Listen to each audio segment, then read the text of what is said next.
to the Fantasy Footballers Podcast with your hosts, Andy Holloway, Jason Moore, and Mike Wright. What is going on, everybody? It is Thursday, August 6th, and I'm depressed. How you feeling? It's like, where's the lack of confidence for the date? But then I remembered. Guys, I almost didn't even show up today. We cut down the noose when we found him in the closet. I am so sad right now. Oh, you burned bright. Oh, Arian. Shine on, you crazy diamond. You know, I loved you like a son, like a friend, like a brother, and like a numero uno? like my number one running back. And you really tore the groin off the bone on this one. I don't know what to say, guys. I'm down. Yeah, you're a little sad. You had him high expectations for Arian this year. How much of that was because you pegged him in that undrafted rookie season? And is any of that from way back in the day when you... Arian Foster missed 3 games last year. He ran for 1,250 yards, 8 touchdowns at a 4.8 clip. That's why he was my number one. And he had every opportunity there. And you know what? Was I wrong about Arian Foster? I mean, yes is the answer. I guess yes is the answer. But was I wrong? Here's why you were not wrong. Here's why you're not wrong. Because when you're making the pick for Foster, that's upside. You're not being safe. You're not putting on your winter jacket and your gloves and saying, "Oh, it's so cold out." You're having stones and you're getting out. You're putting yourself out there and you're trying to win. If you play safe, you can have fun getting in 4th place. Right. That's what I was just going to say. You can. That's make so the cool. playoffs. Oh, I got 4th place and nobody cares. You either win or you don't. Yeah, well, welcome to the show. This is not just the Arian Foster Memorial Hour. This is the Fantasy Footballers Podcast. I am depressed Andy Holloway, joined by Mike, the Fantasy Hitman, right? Hello. Jason Moore. I'm feeling good. Hey, we have a great show for you today. We've got some awesome DFS content. If you are just getting involved in like FanDuel and daily fantasy sports, we brought in Chris Meaney of the Fantasy Sports Network. He hosts a daily FanDuel show. We bring him in for a few minutes just to talk about some of the basics of daily fantasy, some of the his strategies that go about building a roster if you're going to play daily fantasy this year. So that's going to be great. We're bringing you some breakouts. We're bringing you some news and notes on today's show, and we're going to answer some listener questions as well. If you want to follow the show, you can do so on Twitter at the FFBallers. You can also go to our website, thefantasyfootballers.com. We're on Facebook, facebook.com/thefantasyfootballers. We're also on YouTube. You can check out our YouTube channel. We're everywhere you want to be. Wait a second. That's Visa. Let's go ahead and read a review from our listeners before we get the show going. Reviewosaurus Rex. This one comes in from Like a King. He or she says, these guys work their butts off, giving some insightful perspective on fantasy football. They seriously answer all the questions they can, and that, my friends, is passion. Give these guys a try. On work ethic alone, they deserve it. Plus, they're pretty funny. Thanks, Like a King. We really do try to answer every question that comes in. It would be impossible to do so, but we do our best. Do you know how many questions came in today that were mostly just like, I'm sorry, Andy? Yeah, I'm not kidding. There were a bunch that were not questions at all. It was just like, hey, I'm really praying for you. Well, thank you, Foot Clan. Thank you for your reviews. We really appreciate it. If you like the show and enjoy it, please hop on iTunes or whatever program you use to listen to our show and give us a 5-star review. We might read it in our Reviewosaurus Rex. The good thing for you, Andy, though, is the season hasn't started. So you were not talking about Jamal Charles week 2. Oh, like, you know what's funny there's time to recoup and redo some stuff. Well, the bad irony for this show is that we had just drafted Arian Foster in the mock draft on Tuesday's show, and there were people that were responding to that and going, "Did you guys draft him after the injury?" And I'm like, "No." My buddy texted me. He's like, "Sweet draft, bro." I'm like, Worst timing ever. Don't worry, I heard about it every 30 seconds for the entirety of the day. So, quick question for the day. We're going to stay in the same vein. Who do you draft in Houston? because we've got a problem. You mean running back? Yeah. Chris, because the answer is DeAndre Hopkins. Well, okay, I'm saying this because everybody freaked out. Oh, Alfred Blue. And I went on Twitter and I said it right away. Don't go crazy for Alfred Blue.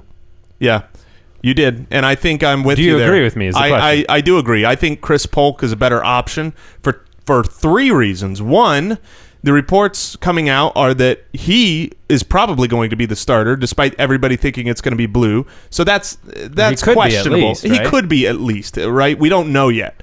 The second reason is because his average draft position is far lower. I couldn't even find a mock where he's been going. Granted, Arian hasn't been out very long. It's going to change. Right, but he's definitely going to be drafted after Alfred Blue. And so if you don't know who's going to blow up, I would rather grab the later flyer and keep getting higher, better picks earlier in the draft. What say you, Mike? At this point, for me, it's still Alfred Blue. So where then? If it's Alfred Blue, if he's the best of the 3, where? In a redraft. Is he behind Chris Ivory? Yes. Is he behind the bottom of Doug Martin? Yes. He's the bottom of the barrel of potential starters. And he would be a 2-down back at most. As we know that they're looking at Pierre Thomas, and then we heard the contract's not going to go through. Now we're hearing maybe Pierre Thomas could still end up there. So they're clearly looking. There's been other names too, right? Joe McKnight. They're looking for a passing downs back because Alfred Blue can't do that. But neither can Polk. His Alfred Blue last year was given the chance, and he really underperformed. We were looking at it with a 3.1. Yeah, that was my third yards reason. Per carry. Alfred Blue's just not going to get it done. So if he becomes the starter and has the opportunity, I don't think he's going to be worth much. So I'd rather take a flyer. And that's on about 150 carries. So don't panic draft Alfred Blue if you were thinking about Arian Foster. Right. We liked Arian Foster. I liked Arian Foster because he's Arian Foster. Because he averaged 4.8 a carry. That exact same offense, Alfred Blue averaged 3.1. And for those who are asking about what does this do to Hopkins, we have a very, very small sample size from last year because it was only 3 games that Foster was in. And his numbers were pretty much the exact same thing. The fantasy points total was down about 2 points, but he was still in double digits. Okay. I pretty much agree with you guys. The answer to the quick question to me is Blue might be at the top of the chart, but he's not. He's going to be part of a committee. They might bring somebody else in. You don't know enough yet. Wait and see. Don't freak out. Don't draft too fast. So let's get into some more news. News and notes from around the league. I will take a quick moment to give the official news blurb on Arian Foster. He had surgery or is going to have surgery on Friday to reattach the groin muscle to the bone. And that's no big deal. No. So he just staple it back on there. He is out. Good to go. He is super out for 8 games, and then they have a bye week. And so earliest he could be back is week 10. No, that has not happened yet. But if they put him on IR designated to return, the rules are he must sit out 6 weeks, and then he can practice for 2 more. Well, you want to water bet me whether he's going on IR? Yeah. I'm just saying. I know. That they haven't done that officially yet. But if they do that, he will be back and soonest keep in mind, week 10. Keep in mind, that's half of the real season, but that's far more than half of the fantasy season because those last few weeks are playoffs already. So if they do that, where are you going to draft Foster? Late. Super late. He'll be like RB 10, RB 50, RB 45. So, like 9th round, would you take Foster and carry him the whole season? If I have an IR spot in my league. Well, if you have but then you could take him in the 6th round and put him on your IR spot. But you're giving up a 6th round value. Yeah, I understand that. But if you have to carry him, let's say you have to wax an entire bench spot for him. 9th or 10th round. Okay. That'd be later. Updating a previous Steelers item on Martavis Bryant, he is officially listed behind Antonio Brown on the Steelers depth chart, confirming what we said about Marcus Wheaton last week, at least initially. So we'll have to see what becomes of that. I think his route running and his Wheaton's establishment on that team for an extra year probably has got him ahead. The one thing that is okay on that, they don't run very many 2 wide receiver sets. They're almost always in 3 wide receiver sets. Just throwing that out. Yeah, it's so a ding. A couple more guys that are banged up. LaShawn McCoy has been held out of a few drills due to toe soreness. I also read Anthony Dixon's pretty much out for a long time on that running back core. The Ravens' Brashad Perryman is expected to miss at least another couple days. Now, the good news, I guess, for him would be that Marlon Brown is out for a while. Yeah, I just MRA. Yeah, so there's not a lot of options at wide receiver there. Damian Williams is the leader in the backfield to be the number 2 guy behind Lamar Miller, We also talked about that a little on the last show, but Jay Ajayi has not been showing up in terms of pass protection and really setting himself apart. So don't draft him over Williams until you have a reason to. Yeah, just wait. But that's really disappointing for the news that was the draftnik community of how high people were on Ajayi, and then they watched him tumble to the 5th round. It was, it's going to be okay. The news right now is not good. That's great for Lamar Miller, though. Yes. And I'll close out the news right here with what I think is very significant.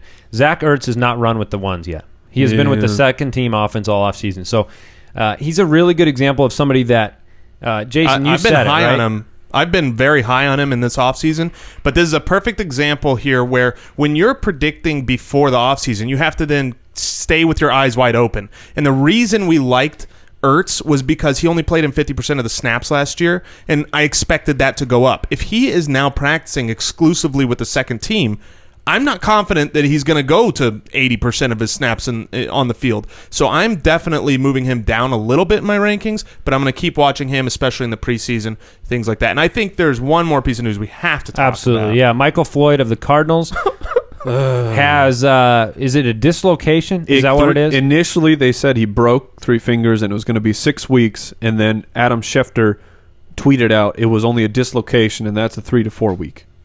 Yeah, so he is going to miss some time.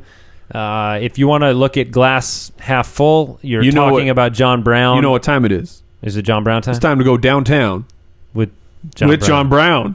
Hey, John Brown was a flash last year. Brand new rookie coming on the scene despite the bad quarterback play, despite having injuries in Arizona. He still came in and he definitely flashed. He showed value at that draft pick. So is this time good for him?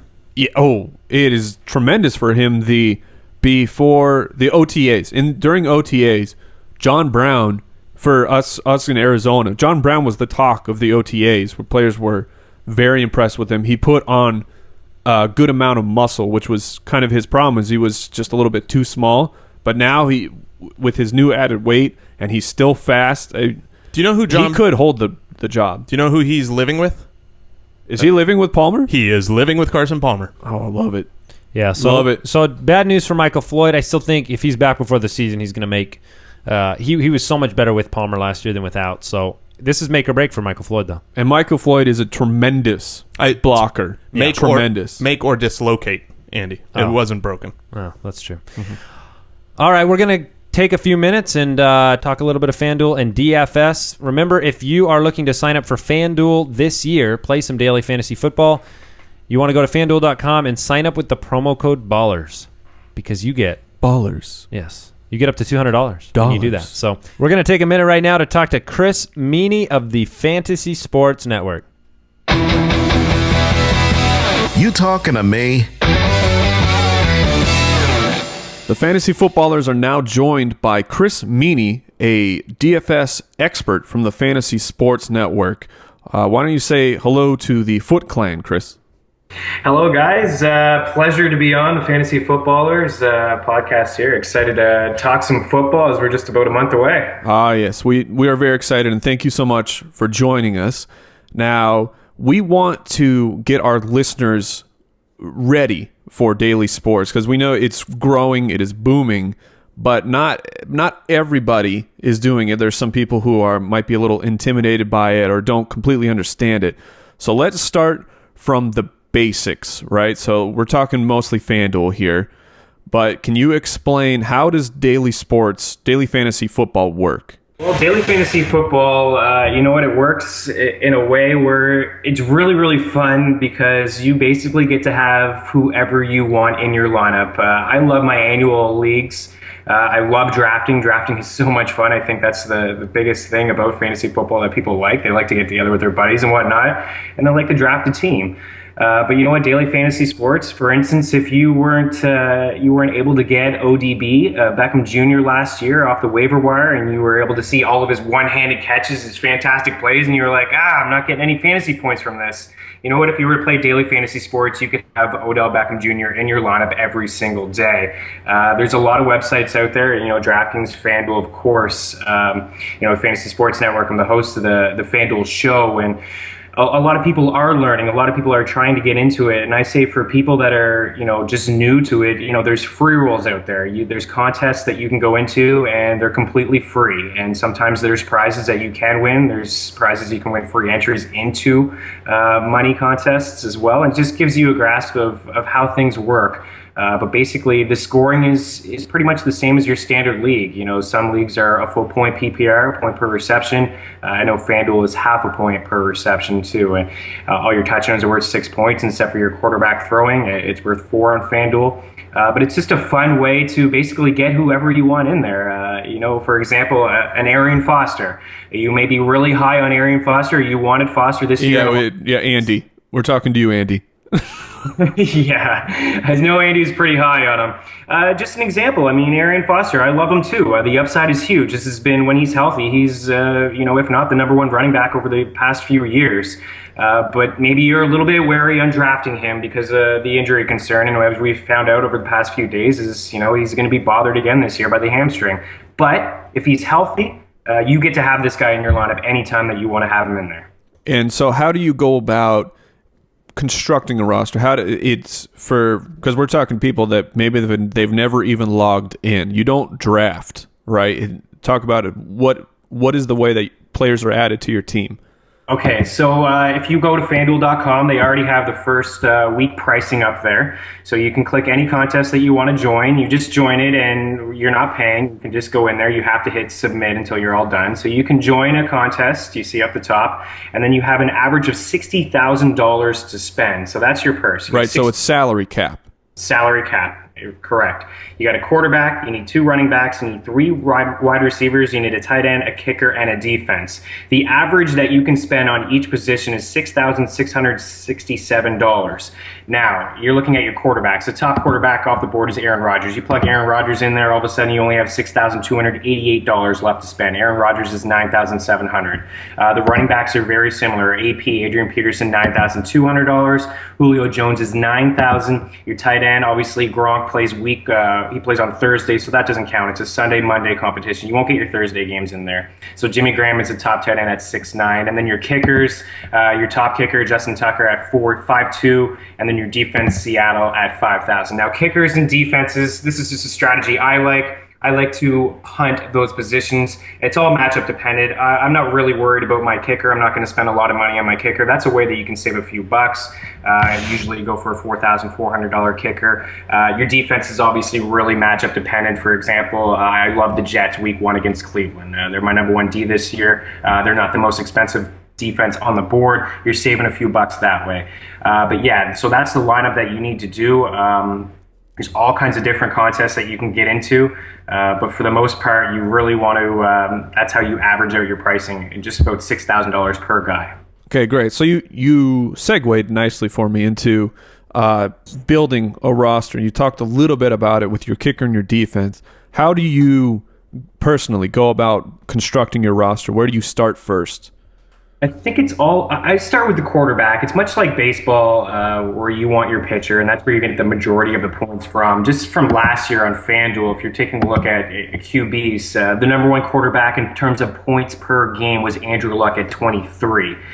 So it depends on what kind of contest you want to go into. Now, there's contests called GPP. Those are just big tournaments. They're called guaranteed prize pool tournaments. They're just a large field contests that attract thousands, sometimes over 10,000 entries. The prize pool is obviously usually large, but it costs very little to get in, sometimes $1 or $2. These are, when I'm constructing a lineup for that, I want to be a little bit different. I know for the most part that everyone's probably going to have Aaron Rodgers. Last year against Chicago, we had 10 touchdowns, over 600 yards, just in those 2 games against Chicago. So he's going to be a popular play. I'm not going to be contrarian just for the sake of being contrarian, but I want to be a little bit different. I don't want to have the same people. I know last year somebody won $1 million because I had Ryan Fitzpatrick in the lineup and he had 6 touchdowns against Tennessee. Who would have thought that? And sometimes when you're playing the GPP tournaments, you want to be a little bit different. You want to look for upside. You want to look for some value plays. I love 50-50 games, head-to-heads. Those are called cash games. So head-to-head, you only have to beat one person. That's it. It's just you and somebody else. And those are I like to be a little bit less risky when I'm playing those kind of contests. I want to have safe plays. I want to have guys that are going to get touches, guys that are going to get targets. And I know Julio Jones is going to get targets. Over the past 3 years, when he had about 9 targets, he averaged 117 yards. And I know that he's going to get a lot of targets. So that's a safe play. You're going to spend on him, but that's a safe play. So I like head-to-heads. I feel like it's a better opportunity to win some money. You're only going to beat one guy. I like 50-50s. 50-50s kind of work the same way. They're considered a cash game. They're contests that pay out the top 50% of the field. For instance, if you're in a 50-50 game with 20 entries, there's a $900 prize pool that will pay out $90 to the top 10 people. So you don't need to be the best. You just need to be top 10, and then you double up your money. So if you're going to do 50-50s, head-to-heads, a little less risk, more safe plays, guys that you really trust, and you're going to play big tournaments, you want to be a little bit contrarian. Okay, so to move, just the last question for you, because obviously people can't really play right now. We just want to get people used to the idea of daily. And is there anything particular that you know translates very well from normal to daily? By normal, I mean season long. Right. It's just, it's all just matchups. It's all week to week. There's a different strategy if you go in and you're playing an annual league. You're drafting, guys that you think are going to be good all season long. But for instance, it's all matchup dependent. You know what? You may not like Jonathan Stewart this year. You may not. But week 1 against Jacksonville, it's not a bad play. And it's a very cheap play and allows you to go elsewhere. But for the most part, it all works the same. It's still football. Like I said, you get your half point for reception. Your points all add up the same. You get 10 yards on the ground, you get 1 point. You get 10 yards in the air, you get 1 point. It's just really matchup dependent. You really have to exploit those matchups. And I would say, for example, week 1, Atlanta and Philadelphia are playing. Already the over-under, I believe, is at 53.5. So you look at the over-under, you think that's going to be a high-scoring affair. You can put Murray on the ground. Last year, nobody gave up more yards in the air than Atlanta. Nobody gave up more rushing touchdowns than Atlanta. So you can look at it that way as well. You look at the over-unders. Vegas, they're not wrong. They do what they do.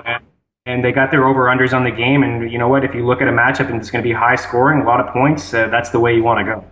All right, fantastic stuff from Chris Meaney from the Fantasy Sports Network. Is there anywhere that people can find you or anything you want to plug real quick, Chris? Yeah, you can follow me on Twitter at Chris Meaney, Meaney. Check out the FanDuel show. If you don't get the Fantasy Sports Network, you can check us out on YouTube. Just search Fantasy Sports Network. We have a constant, everyday FanDuel show. Right now, obviously, we're still into football or still into baseball. We have Pat Mayo, who's also on the network. We have Kyle Soppe, who does some stuff with FanDuel, does some stuff with Roto Experts. So we're talking football right now.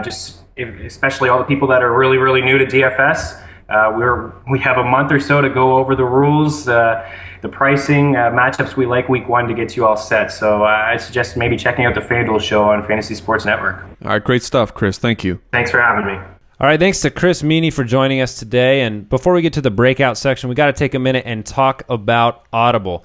Right now, you can get a free audiobook on Audible, a 30-day trial right now. Sign up on audible.com/ballers. We love Audible. Every single one of us here at the studio has actually used it. I used it for the last 4 years. You can get a Fantasy Life by Matthew Berry is on there. That's a good read. And there's a lot of cool features on Audible. You can actually speed up the books, get through them faster. That's what I did. It was basically my commute saver for many, many years. Unfortunately, this show doesn't run 24 hours a day. And it should. You have other time when you need to listen to something. So yeah, it's a spectacular service, especially for long road trips, commutes like Andy was talking about. You can take that time. You can catch up on nearly any kind of book that you've ever wanted to listen to. You want to catch up on Game of Thrones because the series is caught up to the books, and you say, hey, I want to go back, and I can do it spoiler-free. Guess what? All the Game of Thrones books are available. If you're like me, you're a big sci-fi dork. Philip K. Dick. He's a big dork. Well, everyone knows it. I didn't try and emphasize that point, but Philip K. Dick, he's all over there. You know what? Blade Runner. Howard, do Well, I can't even remember the real title. Do Androids Dream of Electric Sheep? Spectacular read will make you question reality. I know that you guys haven't read it because that your minds are explains not the blown. Abdullah thing. So, yeah, and any of these ones Mike's mentioning, the ones we've listened to before, you can get them for free. You can get on there and just go to audible.com/ballers. That's audible.com/ballers. Get your free audiobook download. Do it right now. That's audible.com/BALLERS. All right, you guys want to talk some breakouts? Yeah, I think All right, those someone are. tell me what a breakout is. A breakout is a guy who performed last year, not some guy that was not to be seen, who did a decent job, but is going to take a leap forward this year and be a fantasy difference maker, bringing you championship glory. We're looking for you. We're looking for. I thought that was coming. No, I was about to explode, so I stopped. I'm hoping Jason breaks out next year. Thank you. Because he's kind of, he's As an analyst? he's performing this year, but next year's I'm projecting. Yeah, good he's things. on the sleeper list this year. Yes. No. I'm come on. I'm high enough to be on breakouts. He's Not at just least an sleep. eighth rounder. Thank you. He's like Thank Malcolm. you, He's Andy. Malcolm Floyd. That is really generous. That is really kind of you guys. All right, I really appreciate it. Let's talk wide receivers. Allen Robinson. He's a guy we've been talking about, but some people have been asking, "Hey, why are you high on Allen Robinson?" Mike, why don't you tell him? Here's why I love Allen Robinson, and I call him the target monster. Last Jacksonville year, Jaguars. yeah, there's no problem with the Jaguars. No, I'm letting people know who out there. There might be people out there that don't know. Who Okay, Allen so Robinson is. he's on the Jaguars, and so last year, this is including Week 1. He did nothing in Week 1, but after that, 81 targets. He was on pace for 130 targets over the year. In games, he had of 10 games, 5 or more catches in 6 of them, 60 or more yards in 6 of them, 7 or more targets in 8 of 10 games. He was ready to bust out, and his player comps are spectacular. He's big. He actually was one of the wide receivers because that draft class was so deep. That's why he got pushed down to where he was drafted by the Jaguars in the second round. Cecil Shorts, 110 targets, gone. Allen Robinson is now the numero uno on that team. They brought in Julius Thomas. I think he actually helps Allen Robinson because Julius Thomas's job is to spread the field. Also, reports out of camp are that he's just humiliating people. He is dominating the training camp right now, making one-handed grabs over people. Just showing up. So let me ask you a question then. What makes Allen Robinson different in statistical difference than Jarvis Landry of Miami? I think the fact that I think that because neither of them scored touchdowns, really. 5 or 6, 7 touchdowns. right, but the physicality of those two guys, the physicality of those two guys, you've got Allen Robinson. I think is much more capable of actually breaking free, of having yards after contact. That would be and also in how they utilize the players. I think Jarvis Landry is going to be utilized this year going forward, still how he was, which is a shorter, yards per reception. Whereas I don't assume that that's how Allen Robinson's going to be used this year. And I'm just making sure. But So Jarvis, are you both drafting Allen Robinson ahead of Jarvis Landry? Yes, I am. For sure. Jarvis Landry, I'm confirming right now. I believe he didn't have a catch over 20 yards. 25. That was his longest catch. So Jarvis Landry he's the short stuff. Well, Allen Robinson. I'm not debating the size. I know the difference between the two guys' size. What I'm saying is that Allen Robinson didn't get in the end zone. What makes you think he's getting in the end zone when he scored 2 touchdowns last year? I think the Jaguars team has improved. They've put a lot of effort improving the offensive line. Blake Bortles was just getting hit nonstop last year, and he was a rookie. He wasn't ready for it. So that you improve the line, you give him some more time, and Allen Robinson's going to eat. Where's his ADP right now? Where's Allen Robinson's average draft position? So when we throw out that number there, I'm curious. Moniker, acronym. You're talking about ADP? Yeah, that means average draft position. Hold on. Are you efforting that? He's searching. I'm just curious, is he still a great value? Yeah, he's at the very back of the 6th round. Who are some guys going ahead of him? I feel like I have to be on something just so incorrect right now, but I'm not. Oh, you're in standard, though. Yeah, I'm in standard, but it says Victor Cruz is going ahead of him. That's ridiculous. What? Ridiculous. This is all right, so give me some other names. This is Fantasy Football Calculator. People to be like, where do you get your ADP? Fantasy Football Calculator. Other guys going. Jarvis Landry's going ahead of him. Jeremy Macklin's going ahead of him. Deshaun Jackson, Brandon Marshall are going ahead of him. So Julian in a PPR, this is standard. You're still taking Robinson ahead of Landry in a PPR? In PPR, yes, correct. Okay. All right, let's move on to another breakout candidate, a guy you guys both have talked up that I'm on the fence on, so we'll debate this. Jordan Matthews, wide receiver for the Philadelphia Eagles. He's coming off a 67 catch, 872, and 8 year on 103 targets. He played on 67% of the snaps last year, and the headline here is goodbye Macklin. Exactly. Hello Nelson Aguilar and DeMarco Murray and Ryan Matthews and some other guys. Well, they had LaShawn McCoy last year, so I don't think Murray's pretty much a wash when you're talking about workload. Okay. Well, I was just giving names of guys that have joined the team. Don't worry, you can argue with me in a minute. but Jordan Matthews is a breakout candidate. So tell me where you think his numbers will be compared to last year, because that would define the breakout, right? Like if he's at the same numbers as last year, which I think he'll be closer to those. That's why I'm on the fence. But I have Jordan Matthews with 90 receptions, 1,150 yards, and 9 touchdowns. Okay, I actually don't think that's very unreasonable. Yeah. Well, that's a breakout, my friend. Well, same amount of touchdowns almost. He basically erases the rookie break-in period of his career, and he puts up 90 catches. It puts Jordan Matthews for my ranks. Where does it put him? 13 in every format. So he is literally just outside wide receiver 1. 13's great. I'll go with those numbers. And that is a great breakout. And we did these projections separately. I have my numbers almost identical to what Jason had. And for me, he's finishing, because I stat a little bit different, he's between 10 and 12. Depends on the format. And so the crux of why we think he's a breakout, it really has to do with Macklin. It has to do with Chip Kelly and always producing a number 1 wide receiver. Yeah, it's about the power smoothie offense up in Philadelphia.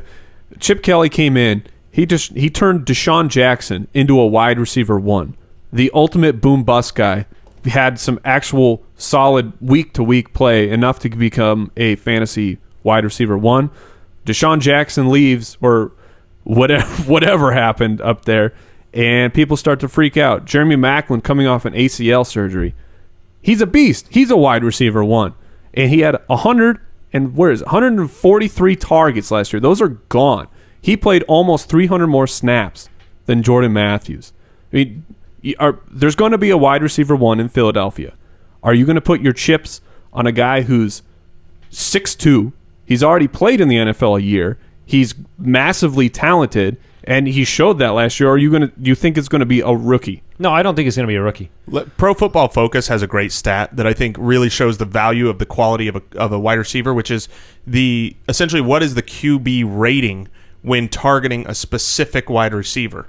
And so as a rookie, Jordan Matthews, with not the greatest, right? Mark Sanchez was his, for Nick Foles and Mark Sanchez. Foles and Mark Sanchez, and it is the 7th highest wide receiver rating in the entire league as a rookie with those two quarterbacks. So let me throw a little bit of shade with the caveat of I have him at 79 for over 1,000 yards and 8 touchdowns. Okay. So I'm a little bit behind you guys. But don't you think there are some variables in the equation here that we're not seeing? Yes, you can dog on Mark Sanchez or Nick Foles, but Sam Bradford hasn't done anything in Philadelphia yet. Right. And so we don't know who he connects with. We know that Chip Kelly's goal is to spread the ball around. And there's Josh Huff, there's Nelson Aguilar, there's Sproles, there's these other guys. Do you see any possibility of being surprised and disappointed in Jordan Matthews? I see it as a small risk. I know there's a lot of people out there who they're not on Matthews because his ADP is a bit higher. I think you have to take him in the fourth. Yeah, that's part of the question. So. And I'm very happy to take him in the 4th. If you take his season and you cut it in half at the midpoint, the first half of the year he was putting up 8 points a game. He jumps up to almost 13 in the second half of the game, or second half of the season. Did you happen to project out his second half over a full season? Oh! I was just curious what his second half over a full season was. No, I haven't done it. Okay, well, but he definitely had a strong. He went from 40 yards to 70 yards. He is the perfect type of guy that I want because in the 4th round, if he underperforms, his floor is still very high. He's the slot guy who is going to be on the field all the time. So. And that's one more thing. Let's say people, he's going to be in the slot. He's going to be on the outside in 2 wide receiver sets, and I don't care if he's in the slot. No, I don't He either. produced in the slot last year. Yeah, that doesn't bother me at all. Travis Kelce and Tyler Eifert, 2 breakout candidates that we have at the tight end position. People hear us talk probably a little bit more about Kelce. Yeah. But let's put some statistical backing to this. Why do we like Travis Kelce? We've had a few people say, well, this is ridiculous. He didn't put up a huge tight end 1 year last year. Why do you have him as your number 3 or 4 tight end? That is correct. He didn't last year. He put up 67, 862 yards, and 5 touchdowns. That's on 66% of the snaps. Anthony Fasano, who was the starting tight end for the Kansas City Chiefs, he is no longer around. It's now Travis Kelce's job. You think, well, maybe Kelce will get taken off the field in certain packages. He graded out as the best run-blocking tight end in football. He's not leaving the field. He's going to be a Jason Witten type guy where he's there 90+% of snaps. He had an 82% catch rate, which led tight ends with 60-plus targets, 503 yards after the catch. Now, if you don't really understand what I'm talking about when I say 500 yards after catch, that's Gronkian. The only other guy who's doing that lately is Rob Gronkowski. Travis Kelce forced 17 missed tackles. The guy is a physical beast. People were disappointed because he was getting very hyped before the season, and then everything came out that the Chiefs had a plan to work him in slowly because of his injury. I can't argue with much of that. I'd like to see his ball control in terms of, or just ball protection. He did have fumbled some fumble. a lot but that's going to happen with missed tackles and getting free when you have a bunch of linebackers chasing you down on the open field. But he needs to protect the ball a little bit. He has all the tools. Alex Smith's one of my that's the only thing I didn't touch on at quarterback because of Macklin coming in, because of the drop percentage he had last year, and because Andy Reid another year in that offense. I really like Alex Smith's opportunity to excel this year, maybe as like a kind of a mini Tom Brady. Anything you want to add on Kelce, or are you just kind of nodding your head, Jason? Yeah, I echo all of that. The only shade that I would throw is just you do have to give up a decently high pick to get him. I wonder how many leagues that's true, though. I wonder if going in the fifth. I wonder if it really varies. Is that his ADP right now? Yeah, he's in 5th round. Yeah, and so how high would you take him, Mike? I will take him in the 5th. You won't take him in the 4th?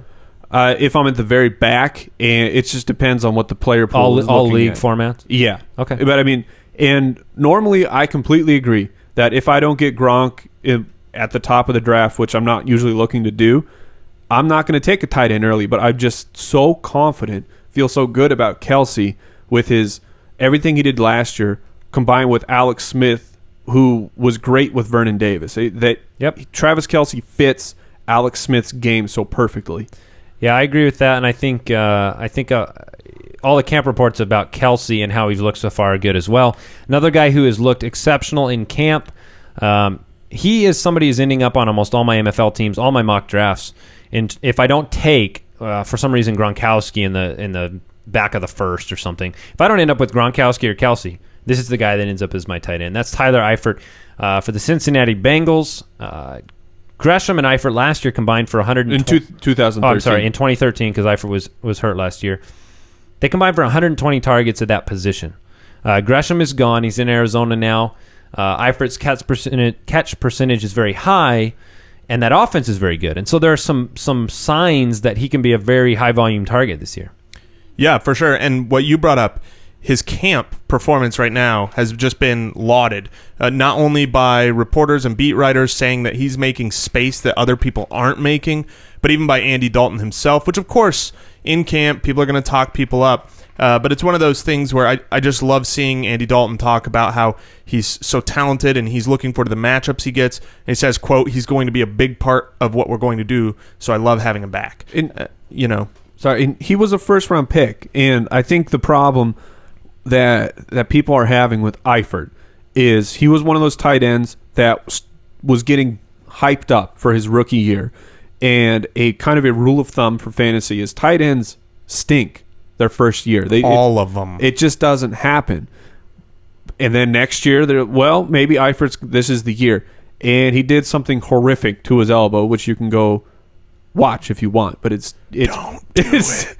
terrible. And so now he's back, and people are just I guess they forgot he exists. And he has declared himself 100% before camp. He's good to go. And he said all last year he didn't feel good at all. So other than OTAs before the season, before the injury, he was not 100%. And so a lot of potential there, and that's why he's a breakout. And he's a low-risk breakout because you're getting him very, very late. There are a lot of bigger name tight ends that are going ahead of him, from Martellus Bennett to even Ertz, Dwayne Allen. Those type of guys are going ahead of Tyler Eifert right now. So 13th round. Yeah, he's basically undrafted. A really, really great. And there's nothing more satisfying. And a couple of years, Gronkowski's first breakout year, Julius Thomas. It's very satisfying. Greg Olsen last year. Greg Olsen. It's very satisfying to draft a tight end late and have him perform. And it's one of those positions where, there's one or two guys on a team. And so if you draft a breakout and he hits, I mean, he's pretty locked in for the season. It's not a week 1 and week 2, week 3 wide receiver type of situation where they fall off the map. So let's talk about another couple of breakouts here. One of them, Mike, I know you'll look forward to talking about. It's not Odell Beckham Jr. It's not Victor Cruz. It's not Larry Donnell. It is Ruben Randall. And this guy's similar, I guess, to Eifert. I saw him walking around in camp with a "I'm not sexy" T-shirt on. He's humble. I disagree.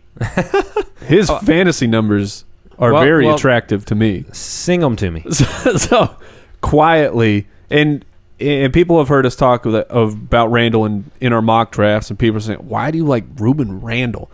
Last year, 127 targets, 71 catches, 940 yards, 3 touchdowns. That's the killer, was the 3 touchdowns. And Ruben Randall, for a man of his stature and in that offense, should be catching more than 3 touchdowns. And I took a look at the numbers, and let's give him just a slight increase. Let's say he caught 3 more touchdowns. He's a wide receiver too. And he's only 24 years old. Yeah, he's still very young. He's 6'2", so he's big. He had 9 games of 9+ targets. I mean, the opportunity is ridiculous. Yes, he's going to have disappointing.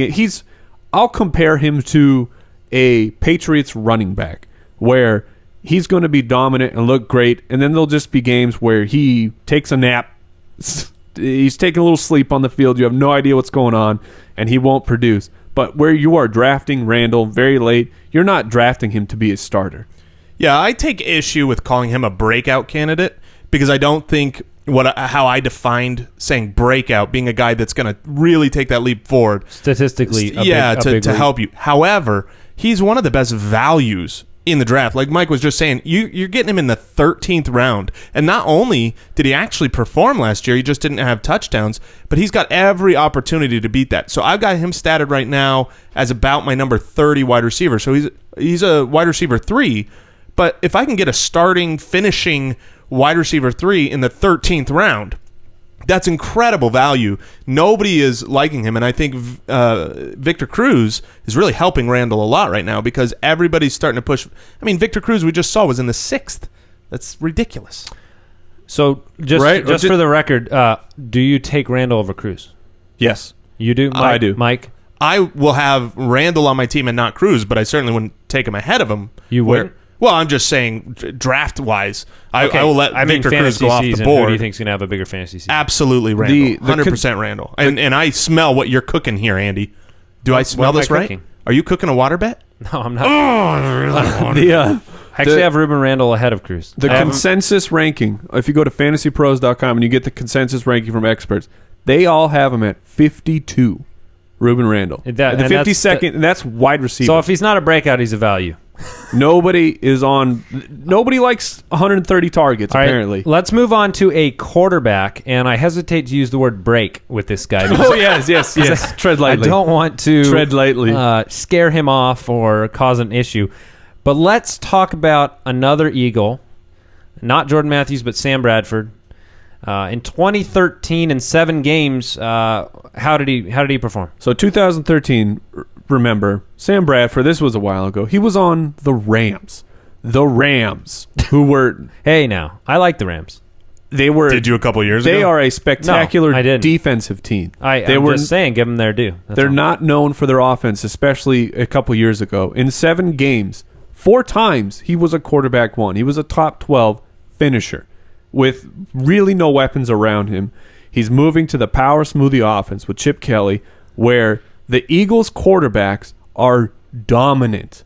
The only quarterbacks scoring more than the Eagles QBs combined, because of course there was multiples of them, Peyton Manning, Drew Brees, and Andrew Luck. 3 quarterbacks are scoring an higher average than the fantasy quarterbacks of the Eagles. That's a pretty profound stat. Where's Aaron Rodgers in that? No, he got hurt, if you remember. He missed most of 2013. Loser.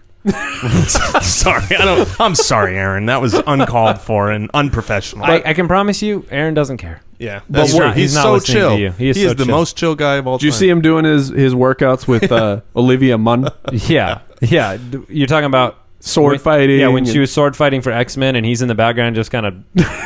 I mean, he looks like he's having the time of his life. It's just like, what am I going to do today? Oh, I'm going to go like work out with swords behind Olivia Munn. I think he's having the time of his life at all times. Yeah, all time.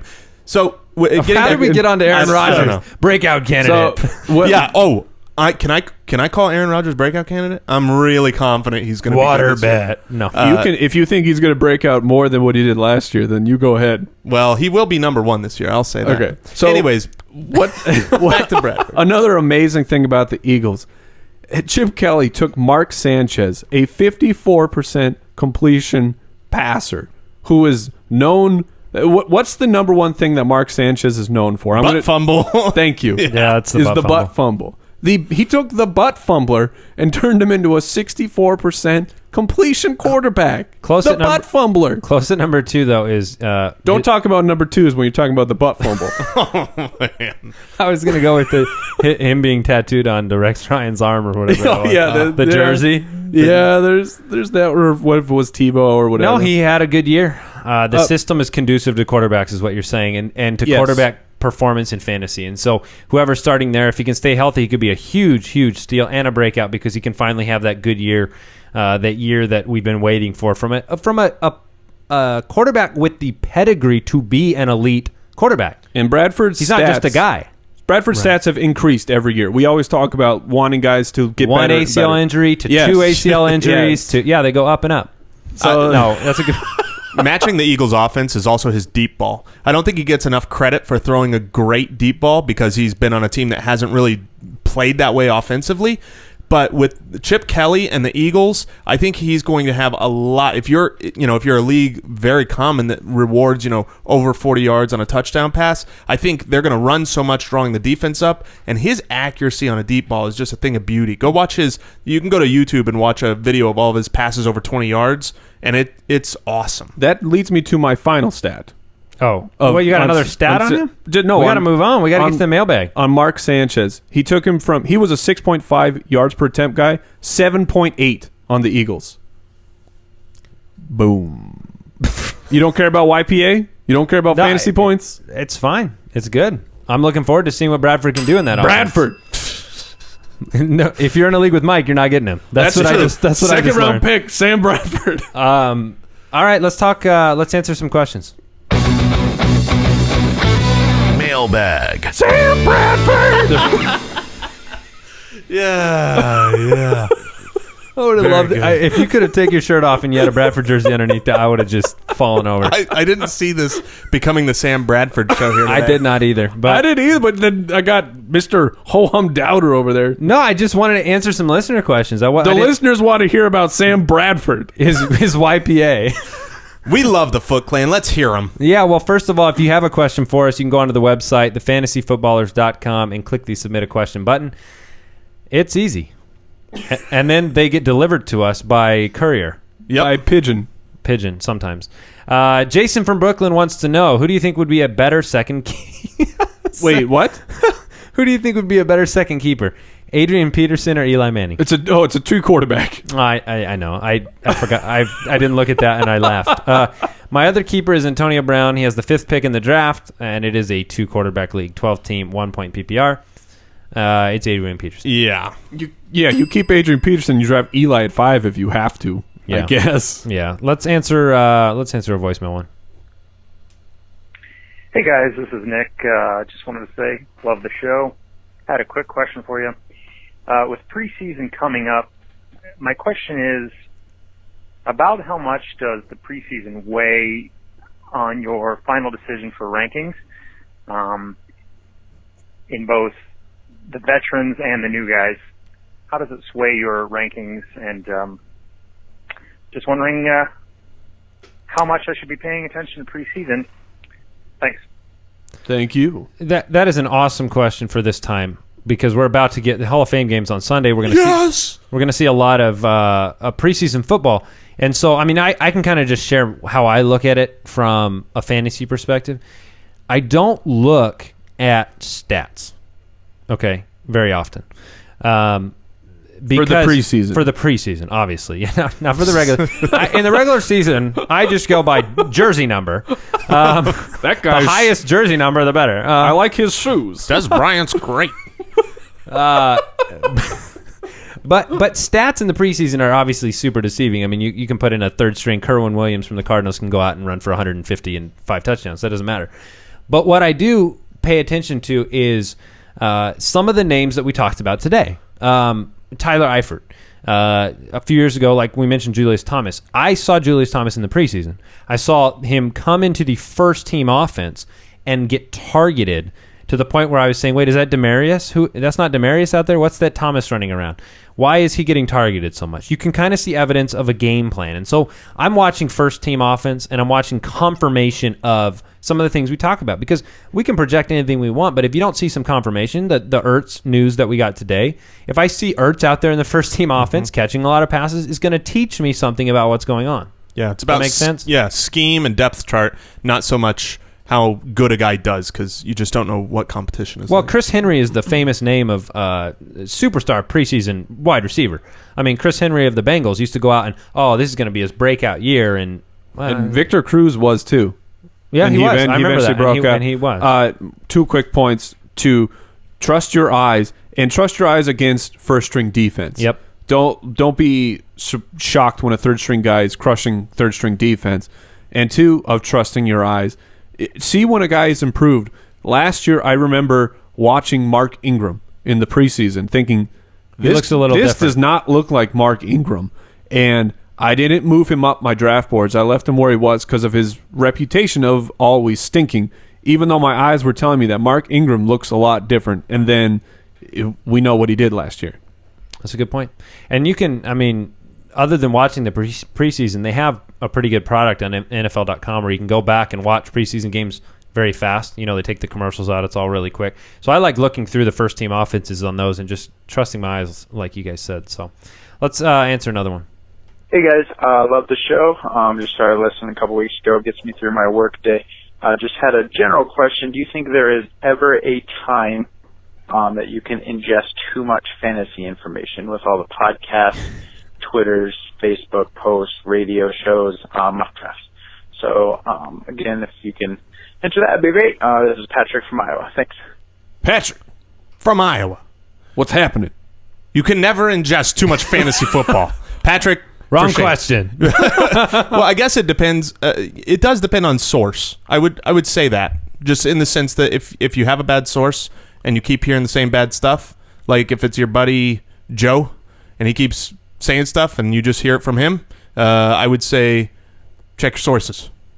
Yeah, I don't mind grabbing from sources, even if I don't necessarily like them. It's just kind of I like to get a broad spectrum of what everybody's out there saying. We're not the analysts who say, "Oh, we keep away from everyone else. We don't want to be tainted."